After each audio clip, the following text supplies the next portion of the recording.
Nah, halo. Nah, di sini gue mau jelasin kenapa sih double experiment. Double split experiment tuh keren banget. Oke, tapi pertama basicnya dulu kan. Jadi kalau barang dunianya tuh kayak contohnya tenis tenis ball. Nah, tenis ball ini sebenarnya terbuatnya dari bukan tenis ball aja sih, semua yang ada di dunia ini termasuk gue, lo, termasuk laptop, semuanya tuh dibuatnya dari standar model si elementary particle ini, kecuali gravity. Jadi gravity doang nih yang nggak ada di sini tuh cuman gravity. Nah, tapi semuanya ada listrik dan lain-lain. Jadi yang ngebuat tennis ball tuh adalah si elementary particle ini. Nah, sekarang gimana sih kalau si bola tennis ball ini dilakuin double split experiment? Double split experiment itu apa sih? Sebenarnya double split experiment itu cuman kayak ngelemparin sesuatu. Nah, kayak gini, ya kan? Gue zoom. Nah, dia tuh cuman, kelewat. Dia tuh cuman kayak ada dua lubang, terus kayak gini kan, ada dua lubang terus dia nembakin suatu barang. Di sini contohnya adalah bola tenis dan hasilnya kayak gimana gitu kan. Jadi kalau udah jelas dong kalau ngelemparin bola tenis di daerah si bola tenisnya bakal muncul di daerah sini doang kan, di dua ini, karena dia meluncurnya kayak gini, ya kan, dia meluncurnya kayak gini, jelas dong, kayak udah obvious gitu, bakal kayak gitu hasilnya. Nah sekarang kalau yang dilemparinnya itu apa yang ngebuat bola tenis, contohnya misalkan foton atau elektron, kayak gitu, hasilnya bakal kayak gimana sih. Nah, nah kita kira awalnya tuh peneliti tuh ngira bakal kayak gini, ternyata tuh hasilnya nggak kayak gitu. Ternyata hasilnya itu si elektron ini dia bersifat seperti kayak kayak air gitu. Nah, dia jadi kayak serasa ada dua, terus dia nabrak dan dia ngebentuk hasil interference pattern namanya. Nah, jadi interference pattern itu dia bentuknya nggak kayak tadi cuma dua. How to I stop this? Oh, ini. Nah, nggak cuma dua gini, tapi dia bentuknya bakal salah. Dia bentuknya bakal kayak gini, kayak ada di mana-mana gitu, ya kan? Nah, kenapa sih bisa kayak gitu? Jadi jadi kesimpulannya itu bahwa dia tuh bersifat seperti wave. Dalam artian maksudnya wave tuh apa sih? Kayak kalau dilihat di sini kan gambarnya kayak kayak ada garis, ada bulat-bulatnya gitu kan. Bulat-bulat bulat. Nah, maksudnya ini apa sih? Maksudnya ini jadi dia tuh kita balikin ke bola tenis. Jadi bola tenis itu kan kalau bola tenis cuma satu. Nah, jadi kalau kita anggap si foton atau elektron atau si partikel basic ini adalah bola tenis itu adalah partikel basic, dia tuh berarti bola tenis ini dia nggak ada, dia tuh belum ada, dia tuh nggak nyata ibaratnya, dia tuh cuman apa ya, probability. Maksudnya si bola tenis ini tuh nggak ada sampai dia nabrak tembok, sampai dia di measure. Jadi dia tuh di sini ada di sini ada probability bola tenis, di sini ada probability bola tenis, di sini ada probability bola tenis. Jadi bola tenisnya itu nggak cuma satu, tapi dia tuh ada probability ada di mana-mana. Bingung nggak? Jadi dia tuh nggak kayak gini cuma satu gitu kan di sini. Satu. Tapi di sini tuh kayak mungkin di sini seperempat, di sini seperempat. Seperempat sebenarnya ada hitungannya sih. Berapa sih probability-nya? Kayak gitu. Ya, tapi anggap aja di sini seperempat, di sini seperempat. Nah, dia tuh baru jadi satu ketika dia di measure. Ketika dia nabrak sini, di sini dia baru jadi satu. Di yang lainnya probability-nya collapse jadi nol. Jadi probability-nya hilang. Bingung nggak? Ya, intinya dalam artian sebenarnya si partikel fisik ini tuh dia nggak nyata sampai dia di measure. Jadi dia tuh nggak pernah ada di satu titik sampai dia di measure atau kalau di sini kan dia di measure-nya ketika dia nabrak detektor. Jadi itu detektor. Gitu. Jadi itu ada di mana-mana sampai dia detektor, dan itu yang ngebuat Einstein tuh nggak suka karena berarti berarti yang mendasari kehidupan kita itu cuman probability. Karena dia belum nyata sampai dia di measure, kebayang nggak? Jadi dan Einstein tuh nggak suka banget sama ini, makanya dia bilang, Einstein tuh bilang yang terkenal tuh, God don't play dice, ya atau semacam itu. Dia tuh nggak percaya bahwa alam semesta itu didasari oleh probability. Dia tuh orangnya deterministik. Nah, tapi yang particle physics ini dia Neil Bohr, dia bilang ke Einstein, stop telling God what to do. Ya pokoknya gitu. Jadi bilang, Einstein, stop telling God what to do. Gitu, kayak itu percakapan yang terkenal banget. Nah, terus kenapa kalau dia probability-nya seperempat seperempat? Berarti kesimpulannya adalah realita dasar kita itu dari probability. Jadi kayak nggak ada sesuatu, nggak. Jadi dalam particle fisik nggak ada sesuatu yang mutlak sampai dia diukur bentuknya itu hanya probability doang. Kayak gitu. Nah, lanjut lagi. Gambarnya tuh buat ngejelasin karena gambar gue jelek. Terus lanjut lagi. Nah, sekarang peneliti nggak mau menyerah dong. Peneliti mau tahu kalau misalkan, biar gampang ngomongnya, kita anggap elektron itu bola tenis ya. Atau enggak, yaudah, ya elektron itu bola tenis. Jadi kan asalnya bola tenis tuh si elektron, bingung. Yaudah, anggap aja elektron. Nah, anggap aja si elektron itu kan kalau dia dilemparin, dia hasilnya kayak ada di mana-mana gitu kan. Ada di mana-mana. Ngebentuk interference pattern atau probability wave. Karena probability wave. Nah, sekarang kita pengen tahu nih, peneliti pengen tahu nih, kapan sih dia berubah jadi wave? Kayak apakah atau bentuk wave-nya tuh kayak gimana sih? Makanya di sini dia pakai detektor. Nah, si detektor ini dia fungsinya, dia pengen tahu apakah dia masuknya lewat sini atau dia masuknya lewat sini terus jadi wave atau kayak gimana gitu. Ya kan? Nah, tapi kalau dia udah pakai detektor di sini, dia itu probability-nya kolaps. Jadi dia balik lagi kayak si bola tenis tadi, dia bentuknya bakal jadi kayak gini. Gue ganti jadi pink dulu.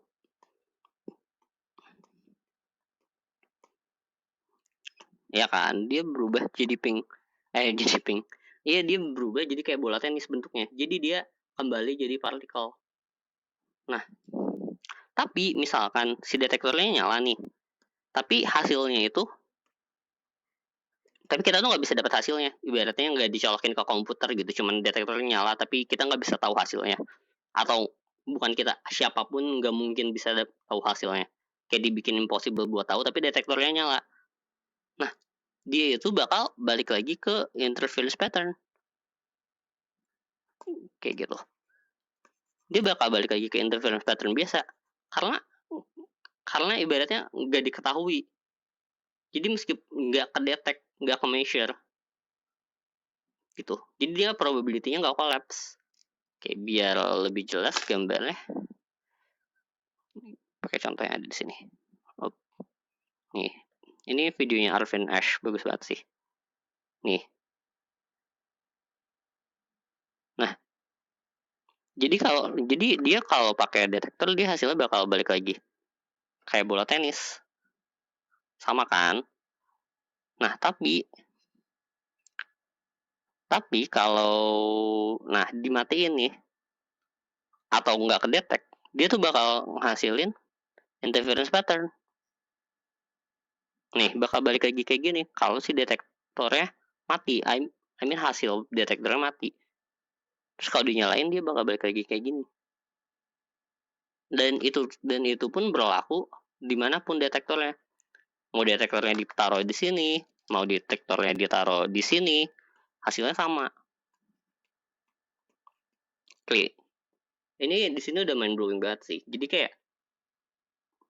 kalau didetek, kalau si partikelnya kedeteksi dia ada di satu, kalau kita mencoba mendeteksi partikelnya atau peneliti mencoba mendeteksi partikelnya, dia kok langsung kolaps.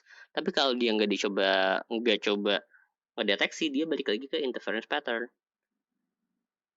Kayak gitu. Pokoknya intinya tuh di sini, poinnya itu dia bakal berbentuk partikel partikel partikel atau kayak kayak bola tenis. Dia tuh bakal behave bola tenis kalau dia didetek. Sedangkan dia bentuknya bakal terus jadi kayak probability wave, atau dia tuh bentuknya ada di mana-mana. Dia tuh nggak jadi partikel kalau dia nggak didetek atau dideteknya di akhir gitu. Nah, di sini udah main belum dong, berarti reality yang ngebangun bola tenis, ngebangun gue, ngebangun lo, ngebangun semua manusia yang ada di bumi ini atau seluruh alam semesta ini didasari oleh probability.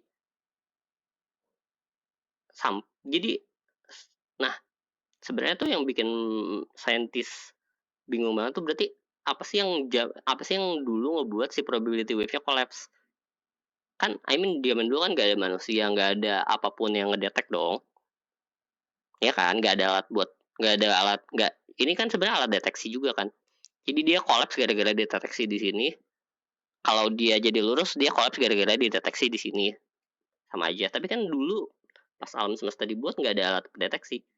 Ya kan? Berarti apa sih yang ngebuat dia collapse gitu? Apa sih yang ngebuat pas zaman awalnya tuh apa sih yang ngebuat si probability-nya itu collapse? Gitu. Itu juga masih jadi misteri. Ya kan? Karena dia baru collapse kalau ada measurement, ada sesuatu. Bukan nggak harus manusia sih, pokoknya dia tuh harus nabrak sesuatu atau harus, ya ibarat kasarnya banget tuh harus nabrak sesuatu sehingga dia collapse probability-nya. Nah, zaman dulu apa sih yang menyebabkan hal itu? Apa sih yang menyebabkan si alam semesta itu terbuat dari probability itu? Ya kayak gitu. Nah, terus tapi peneliti nggak mau menyerah dong. Mereka melakukan trik. Kayak namanya sekarang mereka lakuin namanya quantum eraser. Quantum eraser delay choice. Kayak nama eksperimennya adalah quantum eraser delay choice. Nah, ini Pintu memanfaatkan sifat di quantum mekanik namanya entanglement. Entanglement itu jadi anggap aja bola tenis. Nah, bola tenis itu dapat diduplikat. Jadi itu misalkan bola tenis A. Nah, bisa dibikin anak kembarnya bola tenis A juga. Nah, jadi misalkan, dan kalau lo ngelakuin sesuatu ke A1, A2 juga bakal ngereflek apa yang terjadi. Jadi misalkan kalau A1 ke atas, A2 bakal ke bawah. Kalau A1 ke kanan, A2 ke kiri. Kayak simpelnya kayak gitu. Nah, yang mereka lakuin, mereka ngebikin 2 double slit eksperimen. Oke.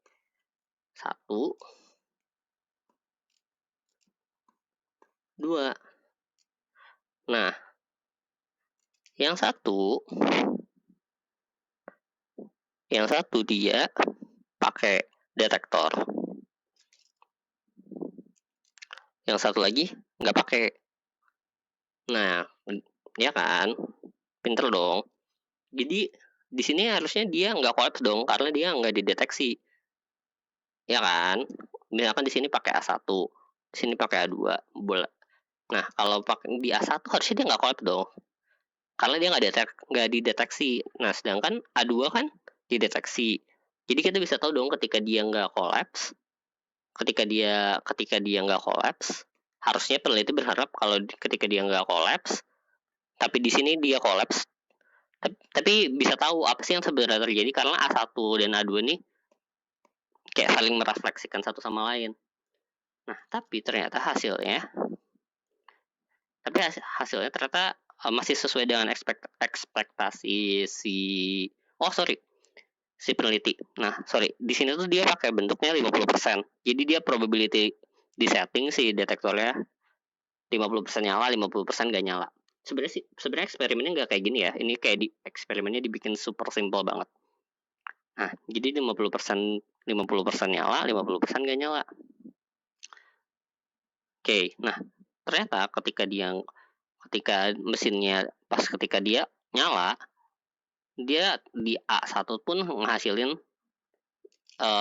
kayak bola tenis yang pertama. Dia ngasilin kayak gini. Nah, tapi kalau dia ketika mati, dia ngasilin interference pattern kayak gini. Kayak atau dia ngasilin si probability wave biar gampang ngomongnya. Kayak peneliti ekspektasi ini. Nah, sekarang mereka punya trik lain. Nah, trik lainnya gimana kalau detektornya taruhnya lebih jauh. Maksudnya lebih jauh gimana? Jadi gini, gimana kalau ini detek detektornya dinyalainnya di sini. Detektor sorry, on off. Ya udah, aja. Detektornya taruhnya di sini. Jadi tetap 50% on, terus di sini 50% off. Jadi harusnya ekspektasinya itu gini. Dia kan nggak didetek dong dari awal. Jadi dia pas udah nyampe ke sini, oke, kalau dia nggak didetek kan berarti bulatin sini bakal ngasilin interference pattern kan. Nah, dia di sini nggak dia harusnya ngasilin ini dong. Kenapa? Karena si A2 ini nggak didetek. Jadi ketika A1 nyampe sini, A2 baru nyampe sini dong. Ibaratnya. Ya kan? Dia baru nyampe sini, which mean dia belum kedetek. Ya kan?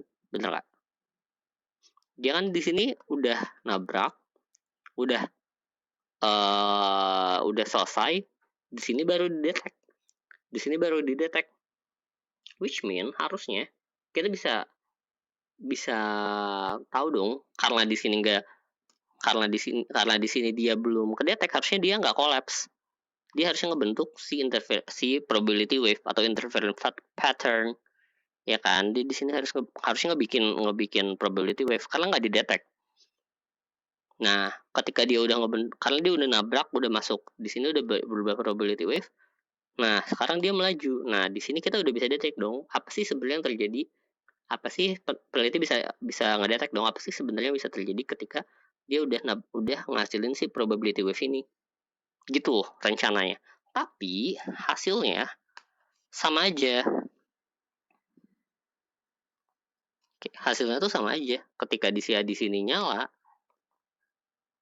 dia bakal ngasilin kayak gini.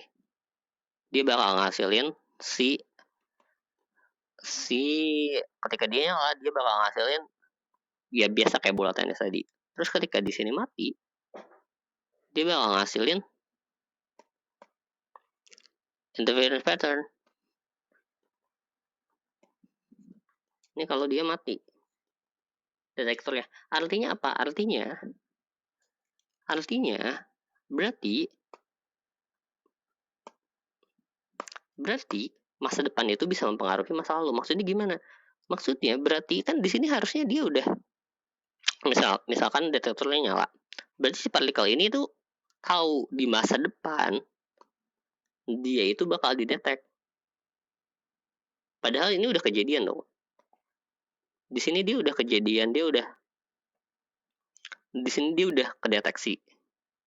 Maksudnya dia di sini belum maksudnya dia udah nabrak tembok, tapi dia belum kedeteksi. Dia baru kedeteksinya beberapa detik kemudian.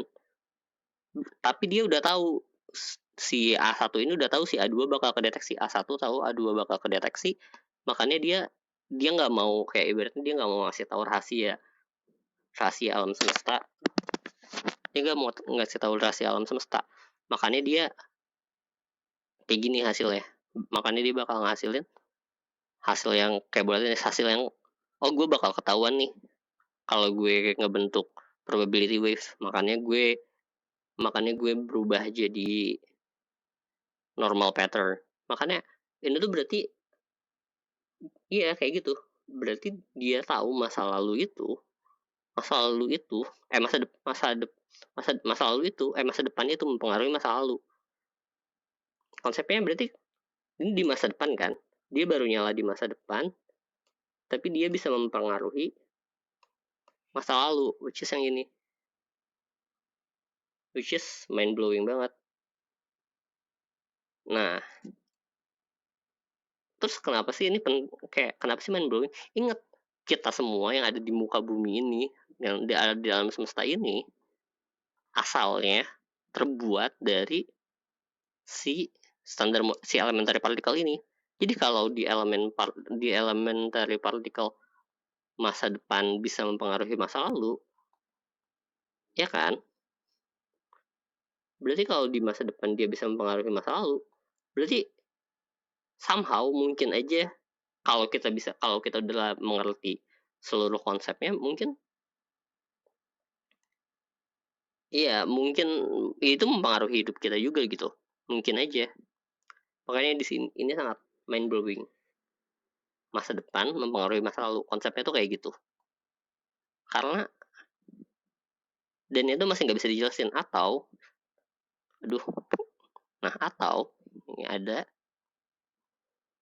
kalau konsep di alam semestanya ibarat kan ada matahari, berarti matahari ini meledak. Terus di sini ada black hole. Terus di sini bumi, bukan matahari sih, kayak bintang A, let's say. Nah di sini tuh black hole. Di sini black hole, di sini bumi. Nah, si mat si si bintang A ini dia supernova, terus dia ngeluarin cahaya. Nah, si ngeluarin cahaya terus didetek nih di bumi. Ini tuh jaraknya let's say 200 juta tahun cahaya. Nah, berarti kejadiannya udah kejadian 200 juta tahun yang lalu dong. Baru dia nyampe di bumi. Nah, tapi kalau si bumi ini ngedeteknya pakai teleskop, dia itu ngedeteknya bahwa si cahayanya ini dia nembus black hole. Terus kedeteknya di sini. Tapi kalau di bumi ini dia ngedeteknya pakai radioskop, dia itu bakal ngedetek si cahaya dari si supernova ini dia ngebentuk wave atau ngebentuk interference pattern, ibaratnya. Dia tuh ada bukan nembus black hole tapi ngelewatin dua black hole. Jadi pilihan pilihan di mana alat apa yang dipakai buat mendeteksi itu mempengaruhi event yang terjadi 200 juta tahun yang lalu. Kebayang nggak? Kalau kita pakai alat yang ngedetek pakai Microsoft, apa sih? Mikroskop lagi. Teleskop, kita tuh mempengaruhi bahwa si 200 juta tahun yang lalu cahayanya ini jalannya lurus. Tapi kalau kita ngedeteknya pakai radio teleskop, kita ngedeteknya bahwa cahayanya ini dia ngelewatin si black hole. Jadi dia ngebelah dua, kayak interference pattern. Gitu, ini sangat mind blowing. Nah ini bakal gue share juga one notes-nya. Mungkin kita akan berbagi lagi nanti. Oke, semoga dapat dimengerti. Good luck.